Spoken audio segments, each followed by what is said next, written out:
ইলিশ মাছের লেজ ভর্তা কী যে লোভনীয় লাগছে দেখতে, খেতেও কিন্তু খুবই অসাধারণ, খুবই লোভনীয়।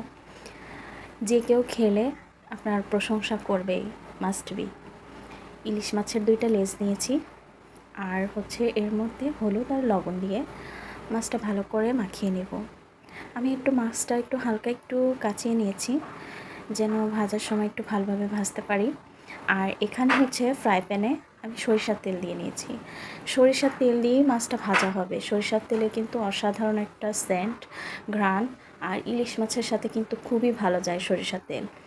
আমি এর মধ্যে এই ভাজা সরিষার তেল দিয়েই কিন্তু আমি পুরা ভর্তাটা আমি করব। আমি এক্সট্রা সরিষার তেল দেব না।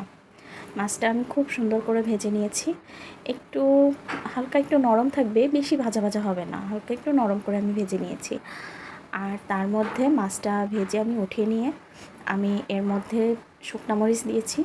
বেশ ঝাল ঝাল করে আমি ভর্তাটা করব। শুকনা মরিচ বেশি হবে, ঝাল হবে, খেতে কিন্তু খুবই মজা হবে। আমি একটু ঝাল খেতে বেশি পছন্দ করি বলেই ঝালটা একটু বেশি দিয়েছি। আর আপনারা যদি ঝাল কম খান তাহলে সেক্ষেত্রে আপনারা কম ঝাল দেবেন। এখানে আমি ধনিয়া পাতা দিয়েছি তেলের মধ্যে কুচি করা, আর দিয়েছি হালকা একটু সরিষা দিয়ে। আমি সরিষাটা দিয়ে কিন্তু চুলাটা বন্ধ করে দিয়েছি, আর জাল দিব না। তারপরে আমি যে 2টা মাছ ভেজে নিয়েছিলাম, 2টা মাছের আমি বড় যে কাঁটাটা ছিল পাটা দিয়ে পিষে আমি সেই কাঁটাটা আমি উঠিয়ে ফেলবো ফার্স্টে। তারপরে আমি হালকা একটু বাড়ার পরে যে বড় বড় যে কাঁটা আছে সেগুলো কিন্তু ভেসে উঠবে, সেই কাঁটাগুলো আমি সরিয়ে ফেলবো। ইলিশ মাছটা অনেকে খেলেও ইলিশ মাছের লেজ কিন্তু অনেকেই খেতে চায় না। দেখা যায় যে এটা বেশি কাটা থাকে বলে অনেকে পছন্দ করে না। তো আপনারা যারা পছন্দ করেন না, আপনারা এভাবে লেজটা ভর্তা করে খেয়ে দেখবেন। এই যে ভাজার পরে যে বাটা হয়েছে, কাঁটাগুলা একটুও আপনার বাঁধবে না, আপনি বুঝতেই পারবেন না যে ইলিশ মাছের লেজে কোনো কাঁটা আছে। তারপরে আমি যে সরিষা আর ধনিয়া পাতা ভেজে রেখেছিলাম সেটা বেটে নেব।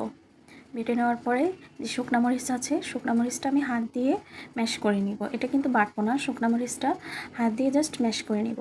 আর যে পেঁয়াজ আমি কুচি করে রেখেছিলাম সেই পেঁয়াজটা আমি দিয়ে দিব। পেঁয়াজটা আমি একটু সেচে দিব। এভাবে করে কিন্তু ভর্তাটা মাখালে খুবই মজা হয়, খুবই টেস্ট হয়। আর এত স্পাইসি, এত মজা এই ভর্তাটা, সেটা আসলে আপনারা না খেলে আপনারা বুঝতে পারবেন না যে এতটা মজা। আর আমি এই যে দেখুন যে পেঁয়াজটা আমি কিভাবে দিয়েছি, আর এর মধ্যে আমি এক্সট্রা অন্য কোনো তেল দিব না। লাস্টে আমি জাস্ট যে ভাজার যে আমার তেলটা ছিল, আমি সেই তেলটা দিয়েই আমি ভর্তাটা মাখিয়ে নিব। ভর্তাটা এই যে দেখুন যে কতটা লোভনীয় লাগছে, দেখে কিন্তু খেতে ইচ্ছা করছে। ভর্তাটা আমার হয়ে গিয়েছে। আমি লাস্টে আমার যে ভাজা তেলটা ছিল সেই ভাজা তেলটা দিয়ে দিয়েছি। তো কেমন হয়েছে আপনারা জানাবেন। সবাই ভালো থাকবেন, সুস্থ থাকবেন। আল্লাহ হাফেজ।